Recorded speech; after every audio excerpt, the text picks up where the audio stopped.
So bago po tayo mag-umpisa, tayo pong lahat ay yumuko at manalangin sa Panginoon.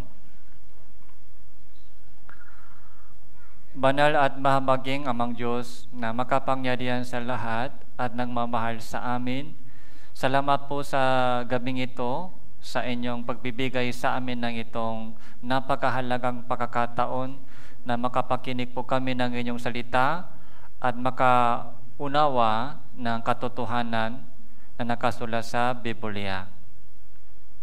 Sa gabing ito, nasa inyong harapan po kami, tulungan niyo po kami sa aming pagkikinig at pag-aaral at paghahanap ng katotohanan. Sa aming sariling kakayahan, wala po kaming magagawa, Panginoon. Umaasa po kami sa inyong kahabagan at gabay at tulong sa bawat isa sa amin. Magmula sa simula hanggang sa katapusan ng itong Bible Seminar, sa iyo lamang po kami nagtitiwala at umaasa. Ito po yung aming panalangin sa pangalan ng Panginoon Hesus Kristo. Amen. So, buksan po natin ang ating Biblia. Kung meron po kayong sariling Bible, so pwede po ninyo gamitin. Kung walang Bible, sa screen lang po kayo tumingin. Ipapakita ko po sa inyo yung mga talata. So, Matthew chapter 25. Bagong Tipan, Mateo chapter 25, verse 31. So, Mateo chapter 25, verse 31. Magmula verse 31, babasahin ko po mga ilang talata. Kapag dumating na ang anak ng tao na nasa kanyang kaluwalhatian, nakasama niya ang lahat ng mga anghel, siya'y uupo sa trono ng kanyang kaluwalhatian. At titipunin sa harapan niya ang lahat ng mga bansa at kanyang pagbubukod-bukurin ang mga tao na gaya ng pagbubukod-bukod ng pastor sa mga tupa at sa mga kambing. At ilalagay niya ang mga tupa sa kanyang kanan, subalit ang mga kambing ay sa kaliwa. Verse 34, pagkatapos ay sasabihin ng hari sa mga nasa kanyang kanan, "Halika kayo mga pinagpala ng aking Ama, manahin ninyo ang kaharian inihanda para sa inyo mula sa pagkatatak ng salibutan." So, itong verse po ay napakahalaga sa ating lahat. So, Bible po ay makapal. Makapal po ito. So, kaya mahirap ito basahin. Kahit nag-church po kayo, pero mahirap po basahin po yung buong Biblia from Genesis to Revelation.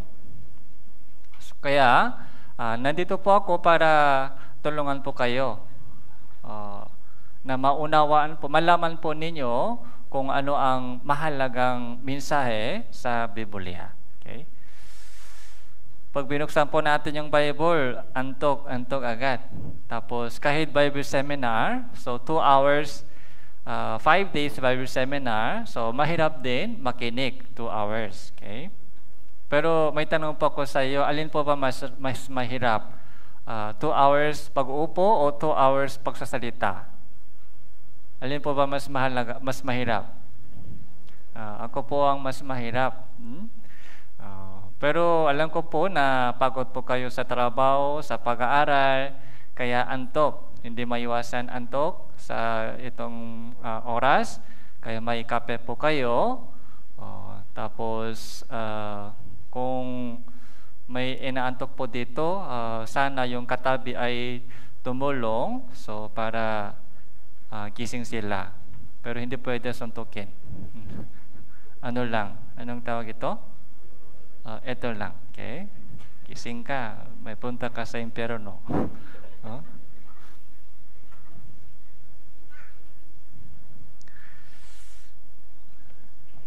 So, ang topic po natin kahapon ay tungkol sa buhay natin. Ano ang purpose ng buhay? Okay? So, naalala nyo po ba yung storya na ikinuwento po sa inyo? Yung mga uod? Okay, uod. Yung butterfly, naging butterfly. So, habang kumain siya ng daon, tumaba, kumakain, tumataba. Pero one day, ano po yung nangyari sa kanya? One day, stop eating and thinking. Tapos, nag-isip po siya. Nag-iisip, ano ang purpose ng buhay ko? So, dapat, there must be something more than eating and getting bigger. So, ganun din po sa ating buhay, there must be something more than eating, kumakain, pag-aaral, trabaho, at kumita ng pera. Okay? Something more. Ano po ito? Yun po yung purpose, meaning. Bakit ipinanganak ako sa mundong ito? Okay? Ano ang dapat kong hanapin habang buhay pa? Pagkatapos ng kamatayan, ano pa meron doon sa kabila? So, sinabi po ng Biblia, itinakda sa mga tao ang mamatay na minsan. Pagkatapos nito ay ang paghukom. Malinaw na po sinasabi ng Biblia po sa atin. Pagkatapos ng kamatayan, haharap po tayo sa hukuman ng Diyos at paparusahan po tayo. Hahatulan po tayo ayon po sa ating ginawa habang buhay pa, tapos may dalawang pupuntahan. So ito po, 31, kapag dumating na ang anak ng tao na nasa kanyang kaluwalhatian, ito po yung second coming of Jesus Christ. Okay? Kapag dumating na ang anak ng tao na nasa kanyang kaluwalhatian, yung una niyang pagdating ay tapos na. So 2,000 years ago, dumating na po si Jesus Cristo sa mundong ito para sa mga kasalanan ng mga tao. So tinubos ni Jesus lahat ng ating kasalanan at namatay po siya sa cross at binuhay siya muli sa mga patay, umakyat. Tapos sabi po niya, babalik ako. Yun po yung second coming of Jesus Christ. Yun po yung hinihintay po ng lahat ng mga Kristiyano. Second coming.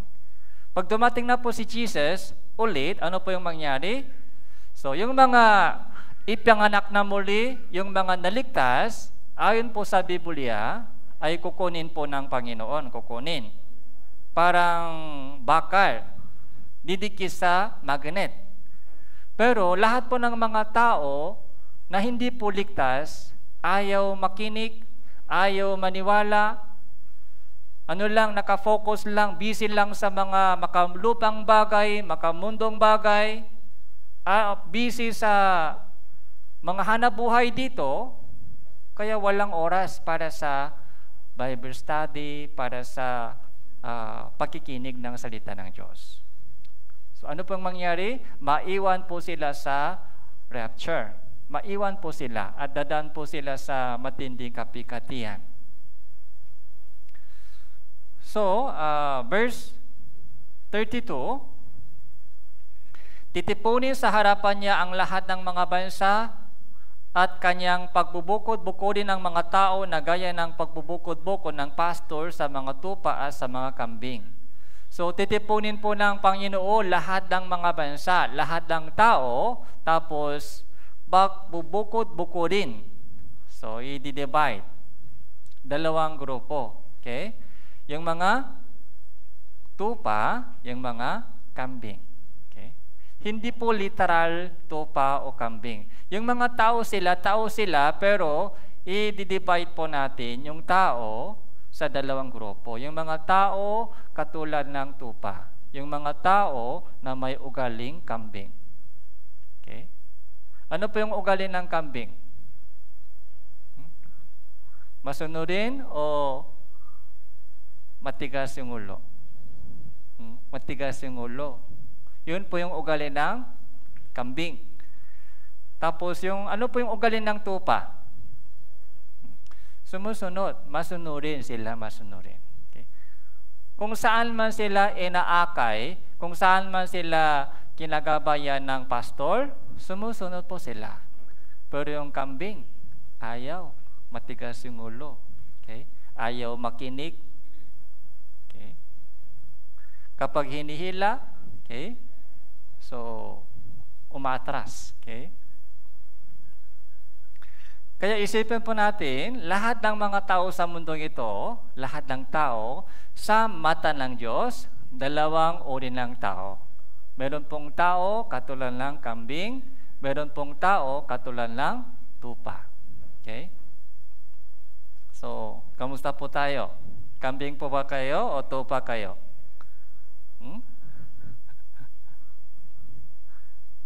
Kilala po natin yung ating sarili. Okay? Matigas ba yung ulo natin? Okay?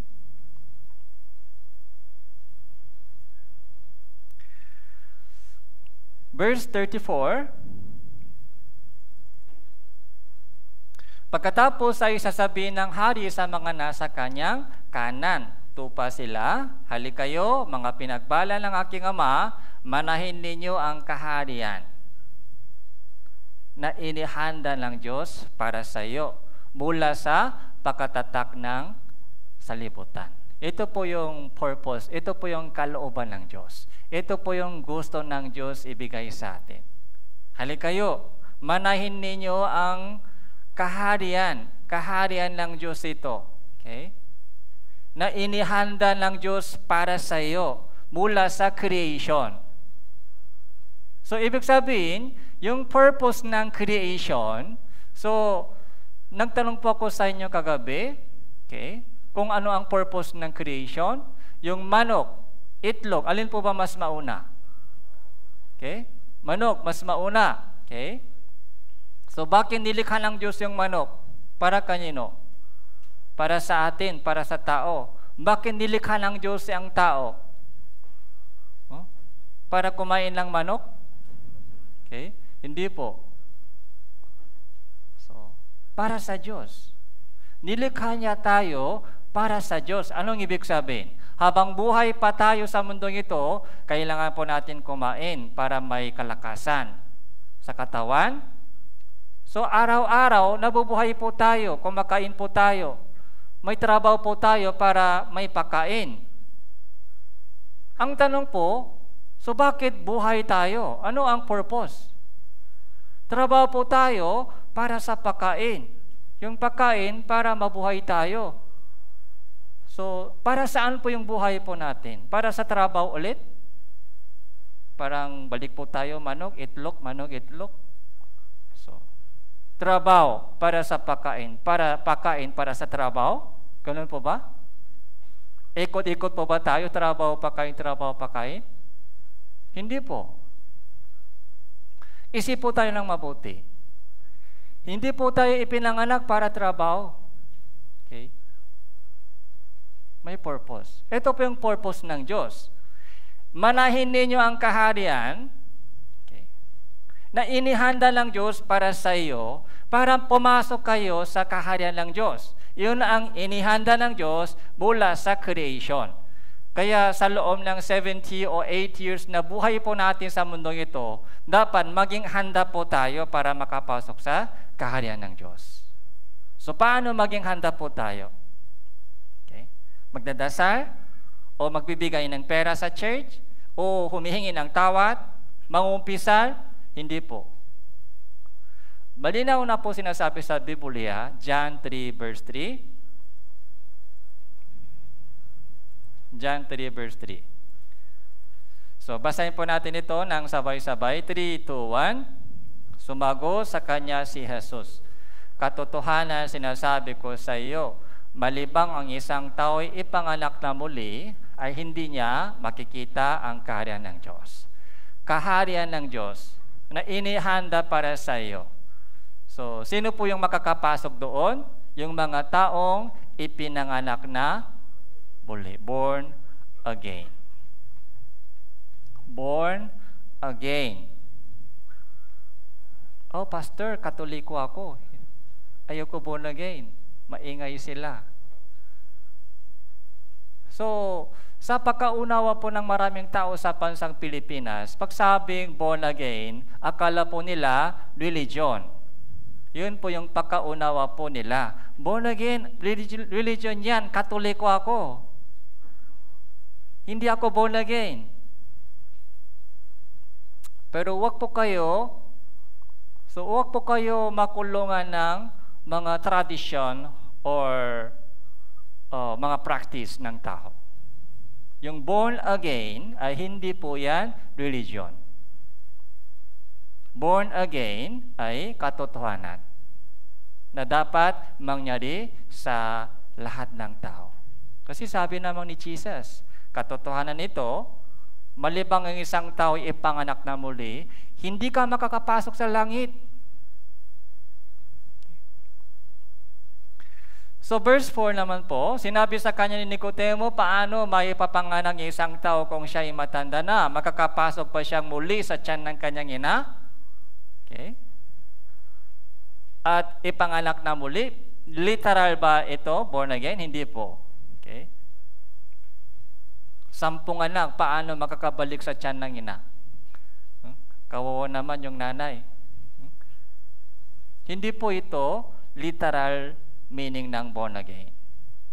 Verse 6 po, ang ipinanganak ng laman ay laman. Okay. Laman ito, laman. So meron po tayong birthday. Meron po tayong birthday, physical na birthday, flesh birthday. Okay? First birthday, unang kapanganakan. Ang ipinanganak ng espiritu ay espiritu. Ito po yung pangalawang kapanganakan. Ipanganak na muli, born again. So meron po tayong birthday. Pero meron po ba kayong pangalawang birthday? So ako po may 2 birthday po ako. Yung unang birthday, laman. Pangalawang birthday, espiritu. Dapat 2 po ang birthday. Kapag isa lang po yung birthday, delikado. Kapag yung flesh birthday lang po, sineselebrate po natin taon-taon, happy birthday, many years to come. Kung ganun lang po yung mga celebration po natin, delikado po yan. Okay. Mga ilang beses lang po celebration ng birthday ng laman. Okay. 60, 70, 8 years lang po yung celebration ng birthday ng laman. So, meron po tayong espiritu. So, kaya nakita po natin kagabi. So, nung nilikha ng Diyos ang tao, so paano po tayo nilikha? Ayon po sa kanyang larawan. Larawan pa ng Diyos. Ito po yung espiritu. Kaya yung ating katawan po ay parang itong plastic lang po yung ating katawan. Container lang po yung ating katawan. Minsan, guwapo siya. Pero tandaan po natin, container lang po ito, plastic lang po yun. Pogi plastic. Okay? O magandang plastic. Okay? Meron pong matabang plastic, meron pong payat na plastic, o matangkat, o pandak. Okay? Iba-iba yung mga klase, yung plastic. Pero ang mahalaga po ay yung loob, hindi po yung container.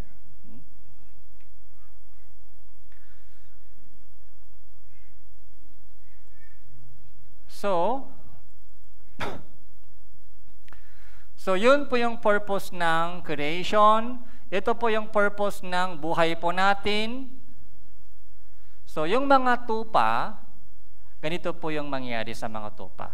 Pero sa kaliwa, verse 41, pagkatapos ay sasabihin niya sa mga nasa kaliwa, lumayo kayo sa akin, kayong mga sinumpa. Doon kayo sa apoy na walang hanggan na inihanda sa diablo at sa kanyang mga anghel. Sa kaliwa. Sino po nasa kaliwa? Kambing. Matigas yung ulo. Ayaw makinig. Ayaw nila baguhin yung kanyang isip. Ay dito ako lumaki, dito ako mamatay. Kambing po sila, kambing. Okay.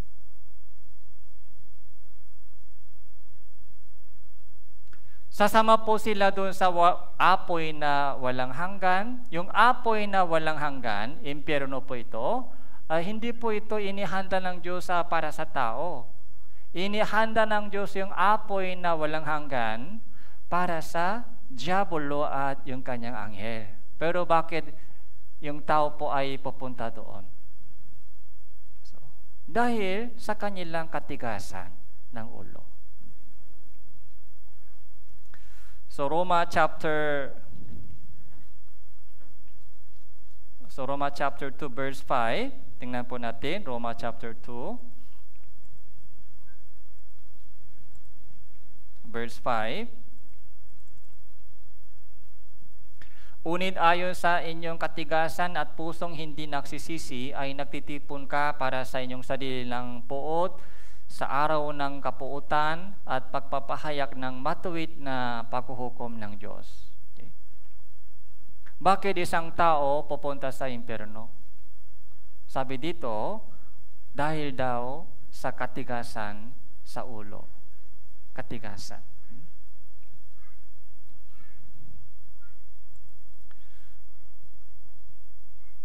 Kaya Roma chapter 10 verse 17 po, pwede po natin itong basahin. 3, 2, 1.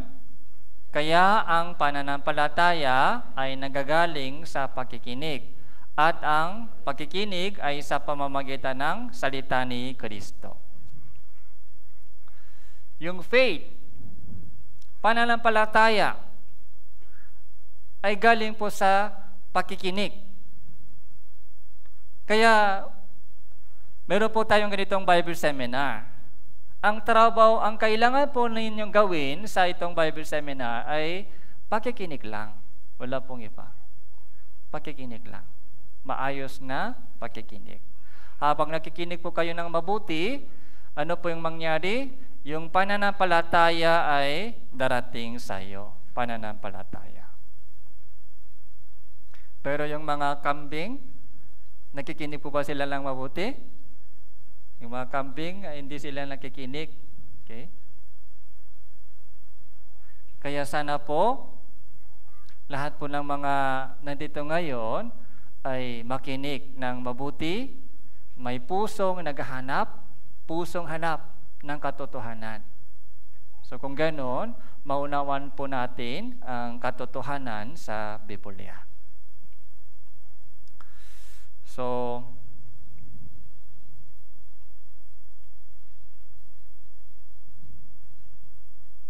ito po yung pinag-usapan po natin kagabi, purpose of life. So, yung purpose of life ay hindi po matatakpuan po natin dito sa lupa. Yung buhay na walang hanggang doon sa langit, yun po yung pinakalayunin sa ating buhay.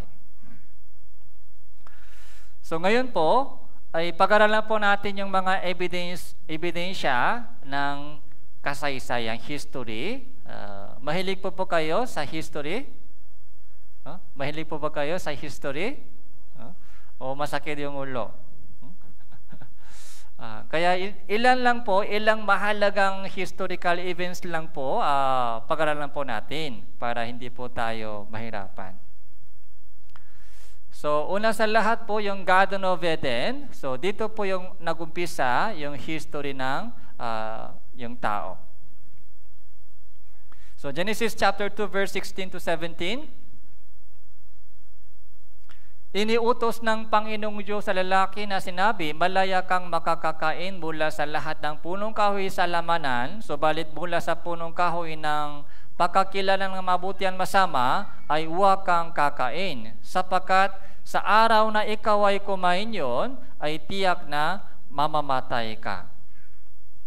So ito po yung unang utos ng Diyos sa tao. So, malaya kang makakain mula sa lahat ng punong kahoy sa lamanan, subalit isa lang yung bawal. Isa lang bawal. Anong bawal po? Yung punong kahoy ng pagkakilala ng mabuti at masama. Okay? Isa lang bawal. Madali po ba ito tuparin o mahirap? So, isa lang bawal. Madali lang po siya, madali. sa buong Biblia po, so isang common na lesson sa atin, may salita ng Diyos. Yung salita ng Diyos ay dumating sa tao. Okay, salita ng Diyos, utos niya, salita niya. Pero sa mga nakikinig ng salita ng Diyos, meron pong dalawang grupo ng tao. May tao na sumunod, may taong hindi sumunod. Kapag sumunod po tayo sa salita ng Diyos, sa sinabi ng Diyos, may blessing, may pagpapala. Pero kung hindi sumunod, may sumpa. Kaya, ito po yung istorya ng tupa at kambing. Yung mga tupa po ay nakinig at sumunod. Pero yung mga kambing, nakinig sila pero hindi sumusunod. Dahil sa katigasan ng ulo. Ito po yung unang testing po ng Diyos. Unang testing. Huwag kang kumain, tapos may warning. Sa araw na ikaw ay kumain yon, tiyak na mamamatay ka. Okay. So, isang bunga lang, pero napakabigat po yung parusa. Patay. Okay? Magtapon. Huwag kang magtapon ng basura dito. Papatayin kita. Nakita nyo ba ganung mga sulat? Huwag kang magtapon ng basura dito. Papatayin kita. Mga sobra iyon. Basura lang. Isang basura lang pero papatay agad? Hindi pwede. Pero ito, napakabigat po yung parusa. Mamamatay. Isang kain ng bunga.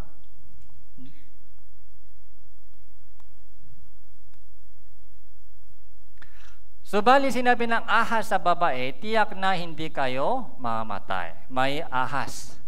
Si Diablo, si Satanas po ay pumasok sa ahas, doon po kumilos. Ginamit po ni Satanas yung ahas para matisot yung babae muna. Kasi yung babae po, mas mahina. Mas mahina. Kaya, hindi po lalaki nilapitan ni Satanas. Yung babae po ay nilapitan ni Satanas. Dahil mas mahina siya. Mas madali matumba. Matisot. So, ano po ang nangyari? Okay? So, kumain si Eva, tapos ibinigay niya sa kanyang asawa, silang lahat ay kumain. Ano po yung nangyari? Sabi ng Diyos, tiyak na mamamatay ka. Sabi ni Satanas, tiyak na hindi kayo mamamatay. Okay? Nasa gitna po ang tao, nakinig po sila ng tinig ni Satanas. So, may namatay po ba sila o hindi? Okay. Sa araw na sila ay kumain, namatay po ba sila? Hindi po. Okay. Si Adan po ay nabuhay hanggang 950. Yung edad po ni Adan, 950. Hindi po siya namatay sa araw na kumain siya. Okay. Ano po yung namatay? Spirito po ay namatay. Brown out. Naputol na yung kuryente. Yung connection sa Diyos ay naputol. Brown out. Yun po yung ibig sabihin ng kamatayan. Halimbawa po, yung halaman. Okay? Pag binunot sa lupa, anong mangyari? Mamatay. Ilang percent mamatay? 100% mamatay. Yung halaman ay dapat nakabaon sa lupa. Yung lupa po ay ng buhay ng halaman. Yung puno, dapat dumikit dun sa lupa yung halaman. Pero pag hiwalay, anong mangyari? Mamatay. Tiyak na mamatay. Yung ista, pag kinuha mong ista sa tubig, anong mangyari? mamamatay. Ilan percent? 100% mamamatay. Isang isda na hiwalay sa tubig, patay. Kahit hindi siya mamatay agad, pero unti-unti mamatay, for sure. Isang puno o halaman na binunot sa lupa ay patay. Ganon din po, isang tao na hiwalay sa Diyos ay namatay, patay na. Yung katawan, buhay pa, pero unti-unti mamamatay, for sure. Yung ang spiritual condition ng isang makasalanan. Kaya maraming tao po, sabi po ni Jesus, dapat ipanganak ka ng muli dahil yung spirito mo ay patay na. Pero sabi nila, hindi ako patay, buhay ako, buhay. Araw-araw, buhay ako. Buhay pa ako, buhay pa. Pero sa mata ng Diyos, so unti-unti namamatay siya. Tinawag ng Panginoong Diyos ang lalaki sa kanya, sinabi, saan ka naroon? Sinabi niya, narinig ko ang inyong tinig sa halamanan na ako ay natakot, sapagkat ako ay hubad, ako ay nagtago. Takot. Di ba naramdaman po natin takot? So, dahil may kasalanan po tayo. May kasalanan po tayo, kaya naramdaman po natin takot sa parusa ng Diyos. Naramdaman po natin hiya sa hukuman ng Diyos. Meron po tayong konsensya. Konsensya, buti. Alam natin kung ano ang tama o mali. Alam din po natin na so nakakasala po tayo araw-araw. Kaya tago. Okay. So, Roma chapter 5 verse 12, basahin po natin ito ng sabay-sabay. 3, 2, 1. Kaya't kung paano sa pamamagitan ng isang tao ay pumasok ang kasalanan sa salibutan, at sa pamamagitan ng kasalanan ay ang kamatayan, kaya dumating sa lahat ng mga tao ang kamatayan, sapagkat ang lahat ay nakasala. So, tandahan po natin dito.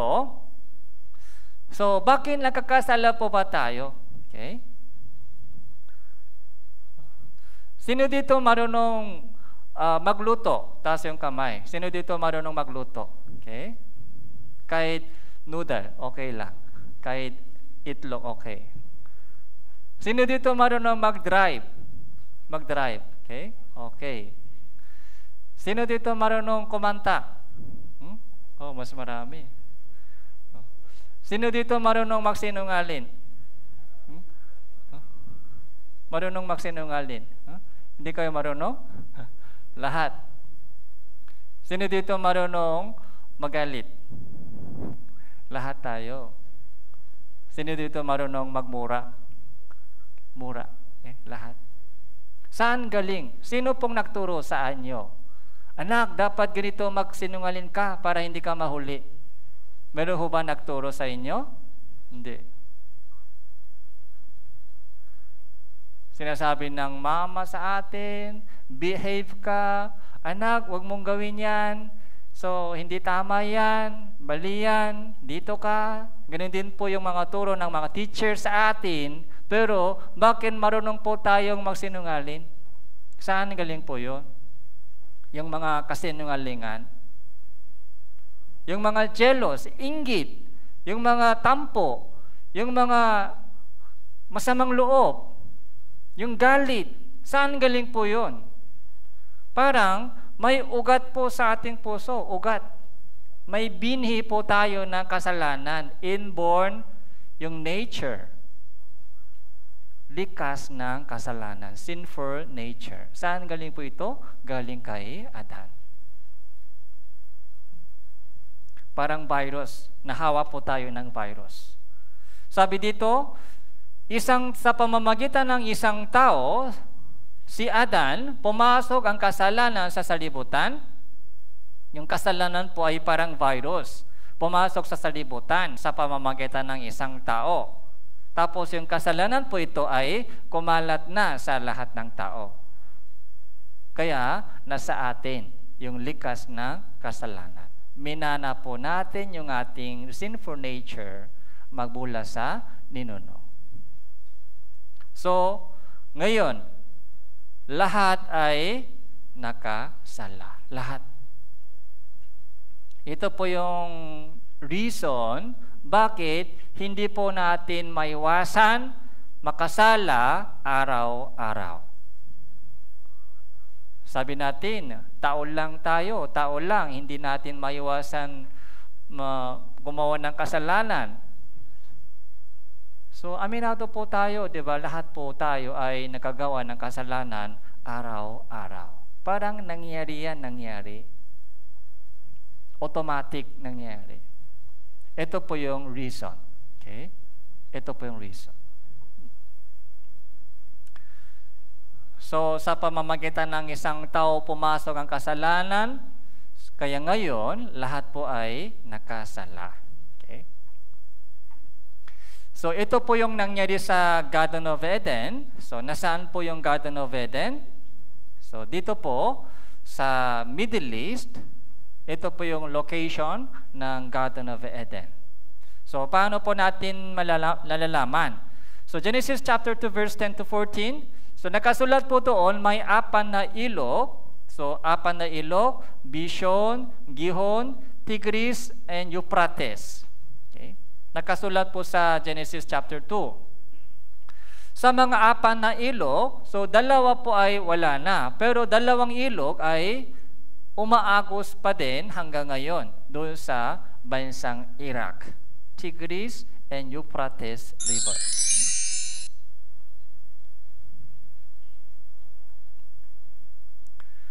So, panoorin po natin isang video clip.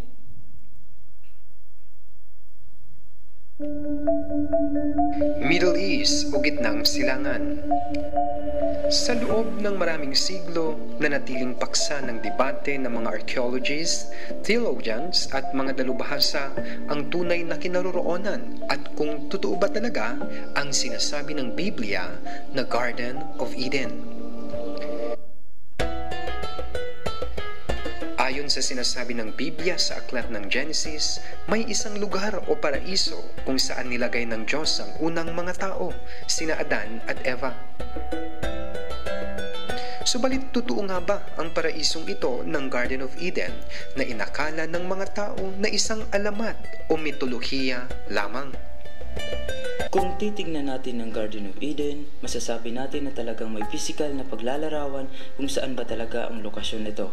Eksaktong sinasabi ng Biblia na may 4 na ilog sa Garden of Eden at sa katunayan, pwede natin itong saliksikin at puntahan.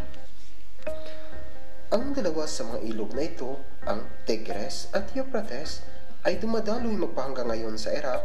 Ang dalawa pang mga ilog na sinasabi sa Biblia ay hindi masyadong malinaw sapagkat wala na ito doon.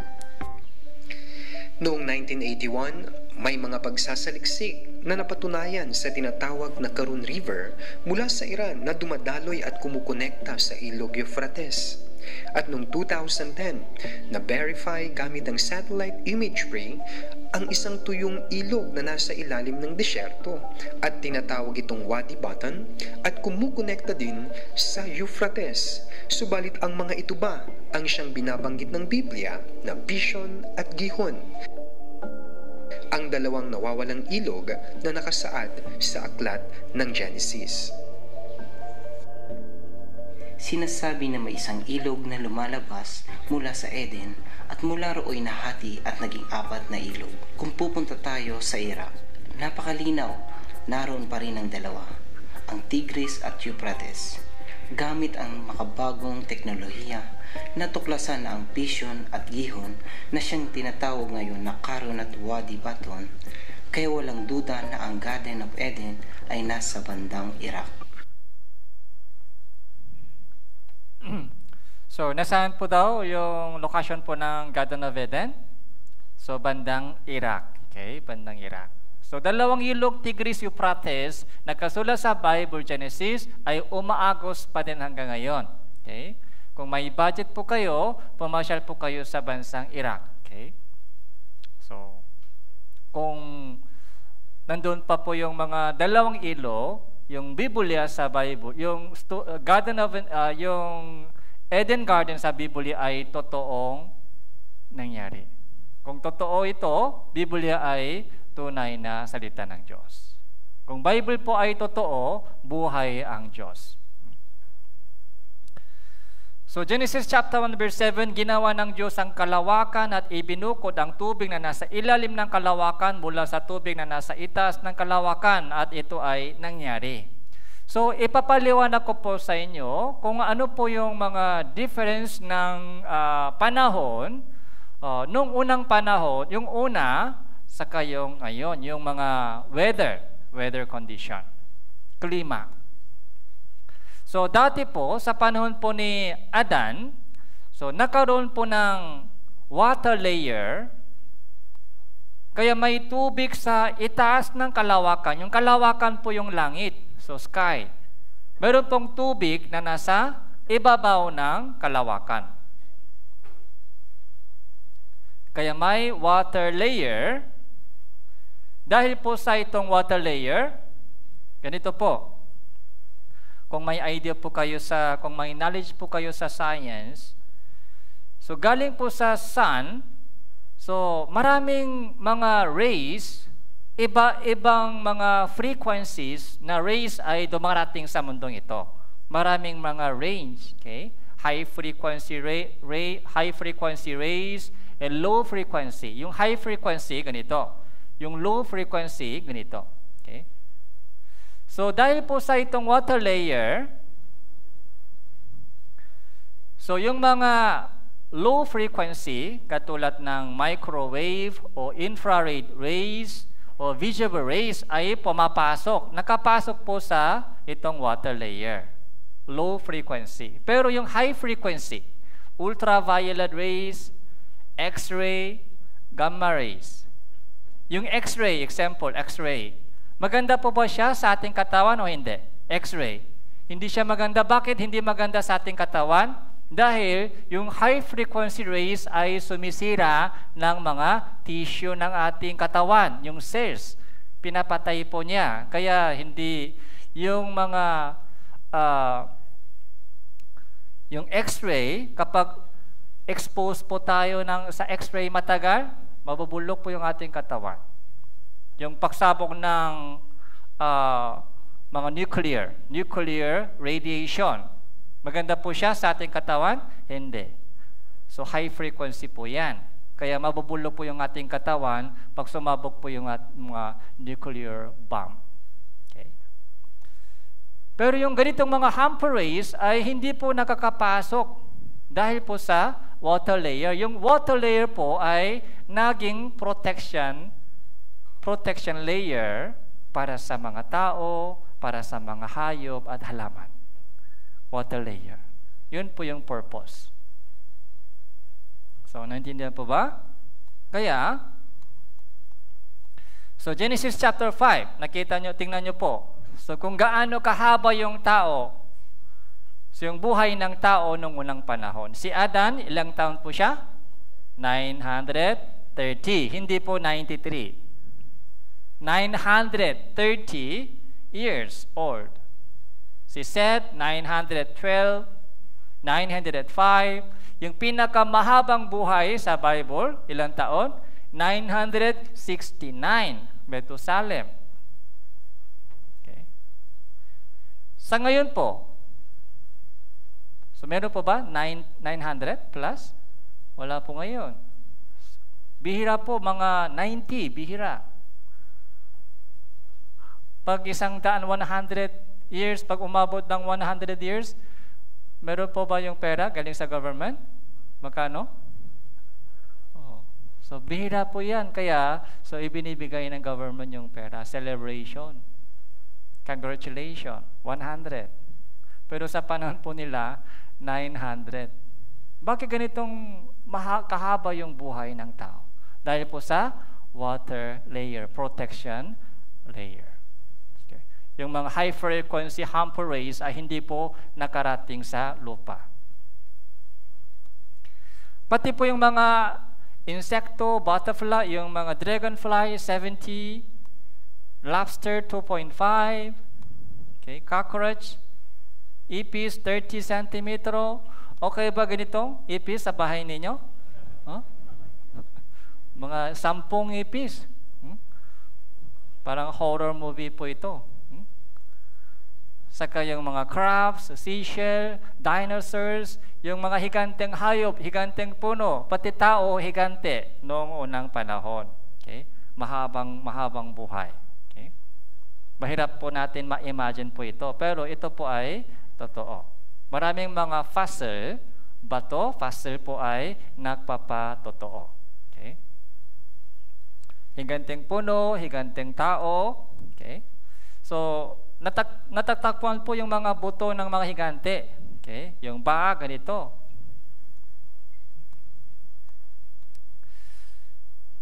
So, pero nung nakasala si Adan, pinalayas po sila sa Garden of Eden. Tapos yung halamanan ng Eden, na puno ng malalaking hayop, malalaking puno ay ibinaon ng Diyos sa ilalim ng lupa. Ibinaon. So Ezekiel chapter 31 verse 18, sino sa inyo ang gaya ng punong kahoy sa Eden, sa kaluwalhatian at sa kadakilahan, ibababa ka na kasama ng mga punong kahoy sa Eden sa pinaka malalim na bahagi ng lupa. Ganito po ang nangyari. Ibinaon ng Diyos yung mga hayop, yung mga puno, tapos yun po ang naging oil. Okay? Kaya sa ngayon po, saan galing po yung mga maraming oil? Galing po sa Middle East. Oil in the Middle East. Malapit po yan sa bansang Iraq. Yung bansang Iraq po ay yung dating location po ng Garden of Eden. Maraming mga malalaking puno, hayop sa kayong puno ay ibinaon ng Diyos. Kayon po yung naging oil, kinukuha po ngayon ng mga tao. So may evidence po tayo sa ilalim ng lupa. Kaya maraming mga oil fields, okay? So ay nandun po sa bansang Iraq, Tigris and Euphrates River. Nakasulat sa Biblia. So, ito po ay evidence. Okay? Sinasabi ko po sa inyo, kung may evidence, ano ang dapat natin gawin? Dapat maniwala. Kung wala pong evidence, wag po tayo maniwala. Wag po tayo maging kambing. Okay? Pag may evidence po, nakita po natin yung evidence, dapat maniwala po tayo. Kailangan po natin tanggapin po yan. At baguhin po yung ating isip. Dahil nakita po natin kung ano ang tama. Pagkatapos, habang lumilipas po yung panahon, pagdating sa panahon po ni Noe, Genesis chapter 6 verse 5, nakita ng Panginoon na napakasama na ng tao sa lupa at ang bawat haka ng mga pag-iisip ng kanyang puso ay palagi na lamang masama. So Genesis chapter 1, 2, 3, mga creation story, magandang fellowship. Pero mula nung pumasok sa salibutan, mula nung pumasok ang kasalanan sa libutan, yung kasalanan po ito ay kumalat. So Genesis chapter 4, 5, pagdating po sa 6, ano po ang nangyari? Ang buong mundo ito ay punong-puno ng kasalanan sa harapan ng Diyos. Yung kanilang isip ay palagi masama. Yung isip nila palagi masama. Napakasama na ng tao sa lupa. Yun po ang nakita ng Panginoon. Genesis chapter 6. So, ano po yung sinabi ng Diyos? Lilipulin ko ang tao na aking nilalang sa ibabaw na lupa. Lilipulin ko ang mga tao na aking nilalang sa ibabaw na lupa. Ito po yung sinabi ng Diyos. Pati yung hayop, yung mga gumagapang, yung mga ibon sa himpapawid, lahat ay sabi ng Diyos, uubusan ko lahat. pagod na ako sa kanila. Patigas yung ulo. Okay? Ayaw makinig, ayaw magsisi. Yung isip nila ay palagi masama. Kaya sabi po dito, sabi ng Diyos, nalungkot ako na nilalang ko sila. So dito po, nakikita po natin isang napakahalagang parusa, napakahalagang katangian ng Diyos. Okay? Ano po yung katangian ng Diyos?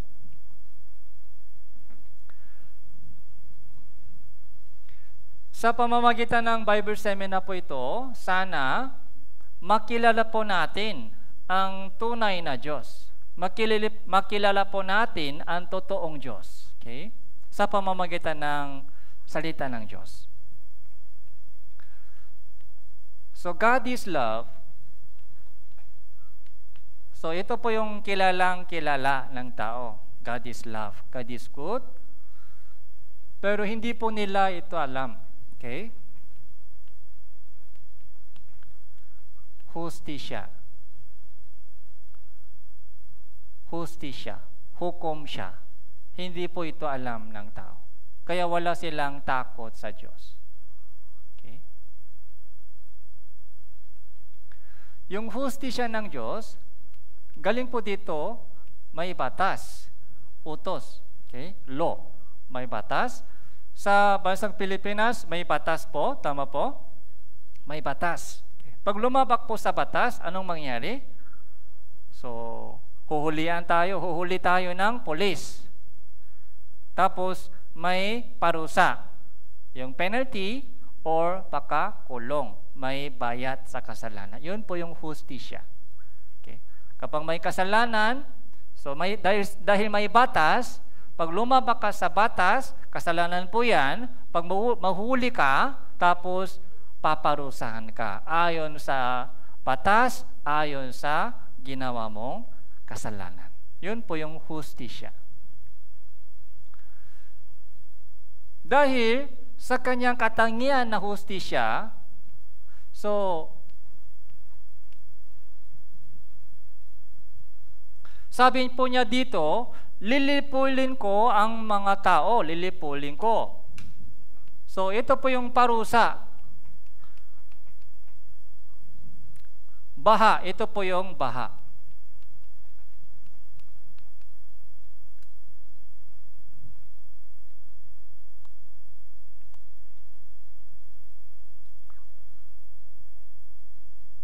Sa pamamagitan ng pandaigdig baha, sabi ng Diyos, gugunawin ko ang mundong ito. Okay? Nalulungkot ako na nilalang ko sila. Pero Genesis chapter 6 verse 14, gumawa ka ng isang daong, barko, okay, na yari sa kahoy ng gopher. Gumawa ka ng isang barko, yung daon, para maligtas. Sino mang makasakay sa barkong ito ay pwede maligtas. Hindi mamatay sa baha. Ito po yung pag-ibig ng Diyos. Ito po yung sukat ng barko. Gagawin mo ito sa ganitong paraan, haba 300 siko. Yung siko po ay ito. Ito po yung mga ginamit po nila sa unang panahon. Parang ito po yung panukat po nila. 300 siko. Luwang 50 siko, taas ay 30 siko. Ganito po ay malaki. Okay? 3 layer, 3 story. So, first, second, and third floor. So, para lahat uri ng mga hayop ay makasakay. Isang lalaki, isang babae. So, 2 Peter chapter 2 verse 5, kung paano ang matandang daigdig ay hindi niya pinatawad, bagamat iniligtas si Noe na tagapang-aral ng katuwiran kasama ng 7 iba pa, noong ang daigdig ng masamang tao ay dinala ng baha. So, matandang daigdig, ito po yung panahon po ni Noe. Okay? Hindi niya pinatawad. Iniligtas si Noe na tagapang-aral ng katuwiran kasama ng ibang 7. Si Noe, tapos yung asawa niya. Tapos yung 3 anak, si Shem, Ham, Japhet, saka yung kanilang 3 manugang. Kaya bali, 8 sila. 8 lang po nakasakay sa barko, lahat ng iba ay sa labas lang. Ayaw nila sumakay. So dumating na po yung baha. Ika-600 taon ng buhay ni Noe, 17 araw ng 2 buwan ng araw na yon, umapaw ang lahat ng bukal mula sa malaking kalaliman, at ang mga bintana ng langit ay nabuksan, umulan sa ibabaw ng lupa sa loob ng 40 araw, 40 gabi. 40 days, 40 night, umulan po na walang tigil. Kaya, buong mundo ito, buong daigdig ay inapawan ng tubig. Nagunaw. Panunin po natin isang short video clips.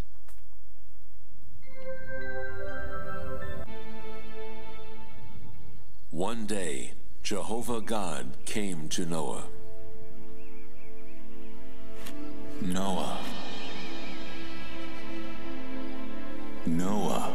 Oh, my Lord. The end of all flesh is come before me, for the earth is filled with violence through them, and behold, I will destroy them with the earth. Make you an ark of gopher wood. Rooms shall you make in the ark.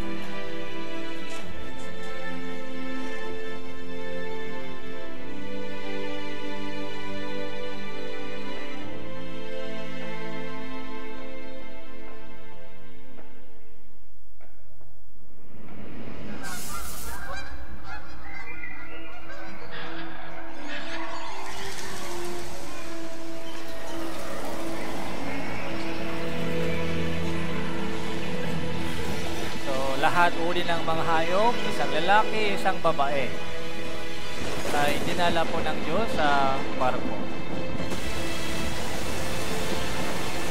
Yung bukal ng kalaliman, yung bintana ng langit ay nabuksan. Kaya sa loob ng 40 days, 40 nights, walang tigil sa ulan, malakas na ulan.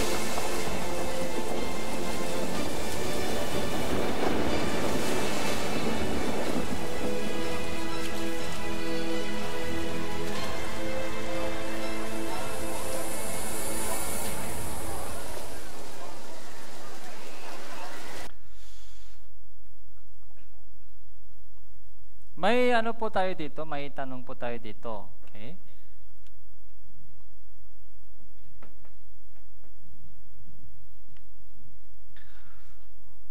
Kung ito lang po yung katangian ng Diyos, patay lahat.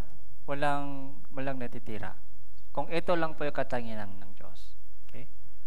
Kung ito lang po yung katangian ng Diyos, may baha o wala? Walang baha, walang batas, walang parusa.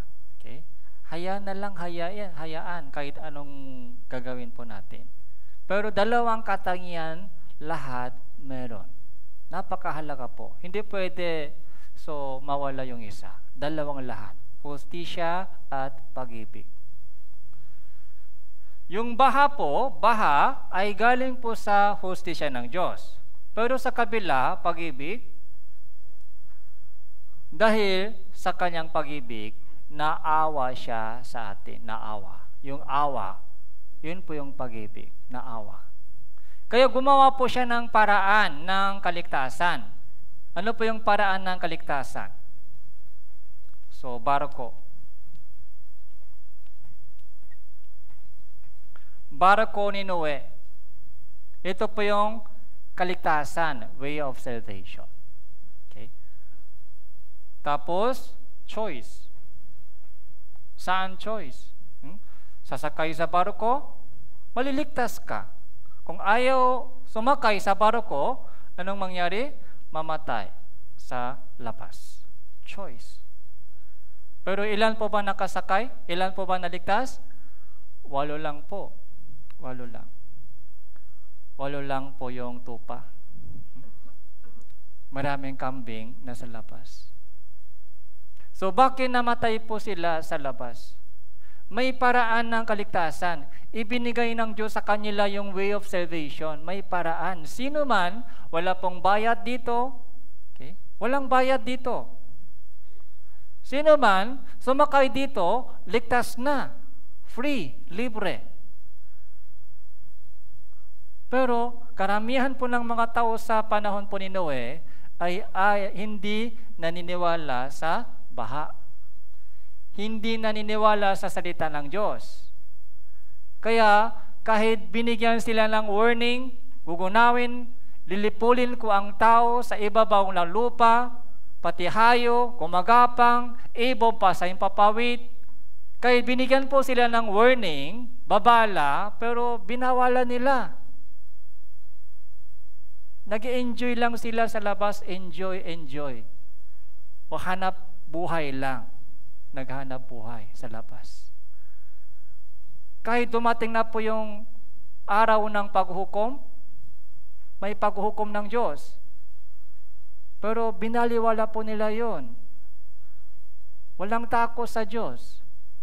Para maintindihan po natin, para maligtas po tayo, para maunahan po natin yung tunay na pag-ibig ng Diyos, ito muna dapat maunawan po natin. May hostisya. Okay? May impyerno. Okay? May lawa ng apoy na inihanda ng Diyos sa diablo.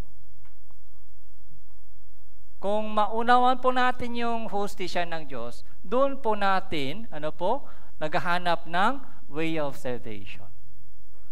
Tapos, kapag nakita po natin yung way of salvation, sasakay po tayo o hindi? Sasakay. Dahil naniniwala na may darating na baha, paghukom.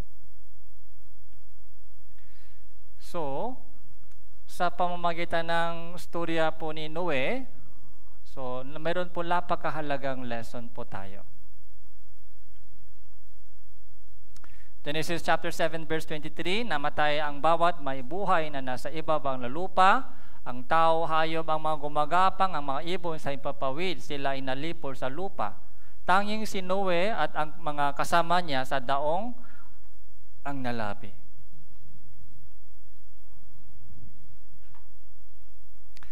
May evidence po tayo. Okay? Dahil sa kulang sa oras, ito lang po. Okay? Genesis chapter 8 verse 4, nang 15 araw ng 17 buwan, sumasad ang daong sa ibabaw ng mga bundok ng Ararat. Okay? Yung daon, may bubong, di ba? May bubong. Kaya nung umulan, 40 days, 40 nights, so habang tumataas po yung tubig, lumulutang po yung barko ito, lumulutang. So lahat malalaking bundok po ay inapawan ng tubig. So lubog na, yung buong mundong ito ilubog na sa ilalim ng lupa. Kaya yung lumulutang po yung daon. So ginamit po ng Diyos yung hangin. So tapos bumawas po yung tubig. Yung tubig po ito, alam niyo po ba kung nasaan na nakaimbak? Doon po sa North Pole and South Pole. So makapal po yung yelo doon. South Pole and North Pole. So mga average, yung kapal po doon ay 2 kilometers. 2 kilometers po yung average yung kapal po ng yelo doon. So doon po, so inilagay po ng Diyos yung mga tubig. Kaya habang bumabawas po yung tubig, yung barko po ito ay sumasat sa isang bundok. Anong bundok ito? Anong pangalan? Ararat Mountain. Ito po yung Ararat Mountain. Mga bundok ng Ararat, 2 tuktok, okay? Mountain Ararat at Little Ararat. Okay. Doon po sa bansang Turkey, so 5,137 metro yung taas. Ito po yung Mountain Ararat, doon po sa bansang Turkey. nakasulat sa Biblia, Genesis chapter 8 verse 4, sabi po ni Moises, okay? Si Moises po ba pumunta po dito?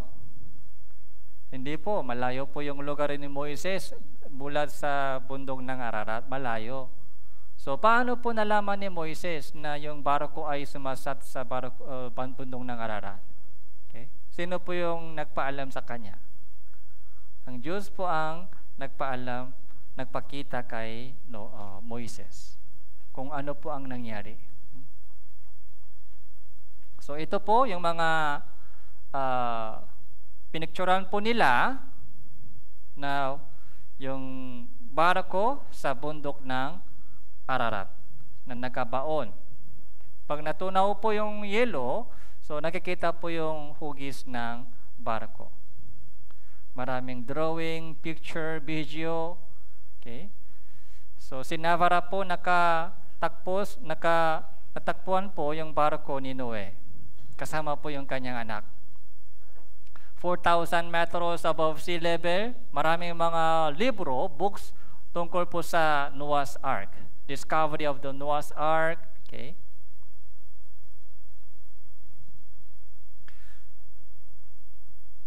Tapos yung isang exploration team, Chinese-Turkish exploration team, ay nakapasok po sa loob mismo ng barko. Pumasok po sila sa loob. Tapos yung mga picture po nila, video, ay nagkaroon po ng ipinakita sa isang press conference. Ito po ay yung mga ginawa po nila. So paano din po natin? Bible scholars say somewhere out here in eastern Turkey, Mount Ararat has long been the favorite theory. Now, a group of Turkish scientists and Noah fans, evangelical Christians from Hong Kong, claim they found chunks of his eponymous ark, wooden chambers still intact, up here 2.5 miles above sea level. For Good Morning America, Nick Watt, ABC News, London. Yeah. You see the other side and let's go.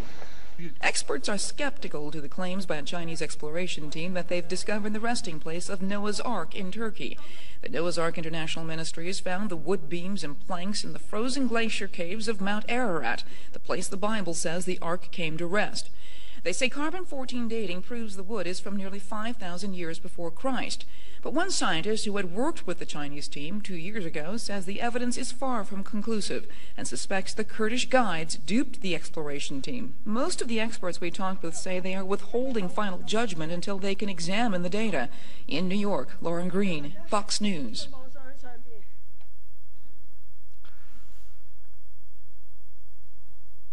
So, anong sinasabi po ng itong evidence po sa atin? Yung baha, pandaigdig baha, ay totoong nangyari o hindi? Totoong nangyari. Yung barko po, so nakita po natin kanina yung size, kung gaano kalaki po yung barko. Kaya ba buhat ng tao at dinala doon sa 4,000 metro above sea level? Kaya ba ng tao? Hindi kaya ng tao. Okay? So 125 metro yung haba. Okay? Paano dinala ng tao doon sa 4,000 metro? Hindi kaya ng tao. Anong ibig sabihin? Ano po ang nagdala ng barko hanggang doon? Baha. Pandaigdig baha ay totoong nangyari. Okay? Yung pandaigdig baha, 40 days, 40 nights, walang tigil na pandaigdig baha, malakas na ulan, ay totoong nangyari. So, ano pong ebidensya po ito? So, kung wala yung parusa po ito, yung pandaigdig baha, yung ay parusa po ng Diyos sa masasamang panahon. Okay? Ang Diyos po ay nagpadala ng barko hanggang doon sa tuktok ng bundok ng Ararat. May Diyos. Buhay ang Diyos. So nakita po natin yung ebidensya. Kung may ebidensya, ano ang dapat natin gawin? Dapat tayo ay maniwala. So yun po yung tupa. Wag po tayo maging kambing. So decrease of lifespan. So nasira na po yung water layer. Yung water layer, dahil po sa water layer, yung buhay ng tao nung unang panahon ay average 900 years so pataas. Pero nung nasira na po yung water layer, bumaksak na po yung tubig, wala nang protection, kaya yung mga harmful rays ay so dumating na direct sa ibabaw ng lupa, sa lupa. Kaya ano po ang nangyari? Yung buhay ng tao ay paiksi, umiiksi. So maaga na mamatay. Kaya ngayon po 70 o 8 years na. So decrease of lifespan after the flood. Ano ang nangyari dito? Baha ay totoong nangyari. Pagkatapos ng baha, so umiksi yung buhay ng tao. Ngayon 70 o 8 years. Dati, mga every 900 pataas. Ano pong nangyari dito? Baha. Tapos, di ba tatlong anak po ni Noe? Si Shem, Ham, Japhet. Si Shem ay pumunta po siya sa bandang Asia. Kaya, naging ninuno po siya ng Asian people. Ham ay pumunta sa Africa, si Japhet ay pumunta sa Europe. Okay? Kaya ngayon po ay maraming mga yung lahi sa mundong ito. Ay nagumpisa galing po sa kanilang tatlong anak. So ano po yung lesson po? Mahalaga po ito. Okay? Yung lesson, Matthew chapter 24 verse 37 to 39. Babasahin ko po. Kung paano sa mga araw ni Noe, ganun din naman ang pagdating ng anak ng tao. Ito po yung second coming of Jesus. Sapagkat kung paano sa mga araw na yun bago bumaha, sila ay kumakain at umiinom, nag-asawa at pinag-asawa, hanggang sa araw na pumasok si Noe sa barko. Hindi nila nalalaman hanggang sa dumating ang baha at tinangay silang lahat. Ganun din naman ang pagdating ng anak ng tao. Nabanggit po ni Jesus, okay? Nabanggit po ni Jesus patungkol sa kanyang second coming. Sabi po niya, pagbalik ko sa mundong ito, ang mangyayari ay katulad ng nangyari sa panahon po ni Noe. Yun po yung sabi po ni Jesus. Okay. Ano po yung ginawa ng tao sa panahon po ni Noe bago bumaha? Kumakain, umiinom, nag-asawa, pinag-asawa, nagtatayo ng bahay, busy sa makamundong bagay, busy sa makalupang bagay, busy sa hanapbuhay dito. Walang pakialam sa langit, walang pakialam sa Diyos, walang pakialam sa plano ng Diyos, walang pakialam sa kalooban ng Diyos, puro yung mga sariling plano, sariling pangarap. Gusto ko maging ganito, ganyan. Kaya kahit dumating na po yung baha, hindi po nila alam, kaya tinangay silang lahat. 8 lang po naligtas. Sabi ni Jesus, ganun din ang mangyayari pagbalik ko sa mundong ito. Tingnan niyo po yung mga tao sa ating panahon, saan sila busy?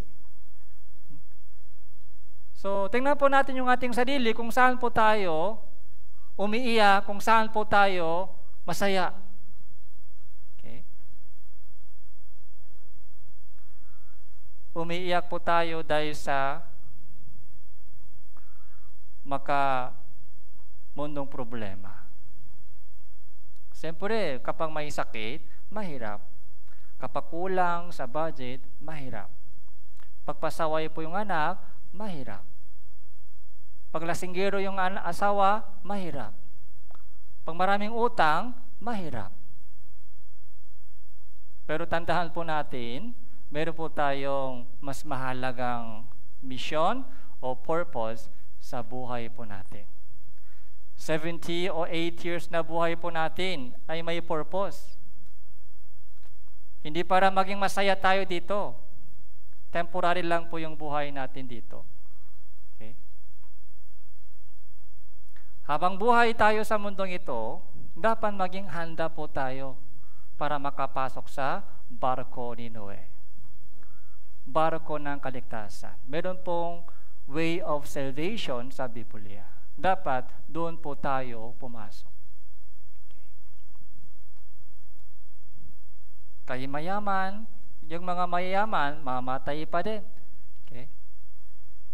Yung mga malalakas na, yung mga successful sa buhay, mamatay pa din. Kahit mahirap man tayo sa buhay natin dito, so mamatay pa din. Yung kamatayan po ay pantay-pantay sa lahat ng tao. Kahit papaano, kahit ano ang kondisyon po ng buhay po natin, mamatay pa rin po tayo. Hindi ganun mahalaga po yung kondisyon po natin dito sa lupa. Ang mahalagang tanong, saan ka pupunta after death? Sa langit o sa walang hanggang apoy? Yun po yung totoong chapter, totoong storya natin sa buhay. Yung patungkol po sa rapture, so bukas po, mas detalya po natin pag-aralan.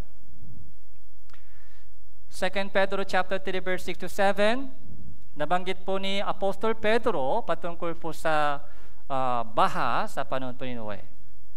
Nasa pamamagitan din dito, ang daigdig noon ay inapawan ng tubig ang nagunaw. Unit, sa pamamagitan ng ganun din salita, ang kasalukuyang langit at lupa at iningatan para sa apoy. Inilalaan sa lawa ng araw ng paghukom at sa paglipol sa masasamang tao. So ito po yung warning ng Diyos. So unang panahon, yung daigdig noon, inapawan ng tubig at nagunaw. Ito po yun. Inapawan ng tubig nagunaw. Unit, sa pamamagitan ng ganung ding salita, ang kasalukuyang langit, ang lupa, iningatan para sa apoy. Fire judgment ay darating pa. Water judgment ay tapos na. Ano pa darating? Fire judgment. Okay? Ano pong mas gusto ninyo? Tubig o apoy? Ano ang pipiliin po ninyo? Tubig o apoy? So ayaw natin lahat. Okay? Dapat maligtas po tayo. Pero yung fire judgment ay totoong mangyayari dahil yung water judgment po ay totoong nangyari. Nakita po natin yung evidence. Di ba yung barko ay nandoon pa sa bundong ng Ararat. Kung may duda po kayo, may doubt kayo, so pumunta kayo doon. Kung may barko doon, anong ibig sabihin? Biblia ay totoo. Kung totoo ang Biblia, buhay ang Diyos. Kung buhay ang Diyos, may langit, may impyerno.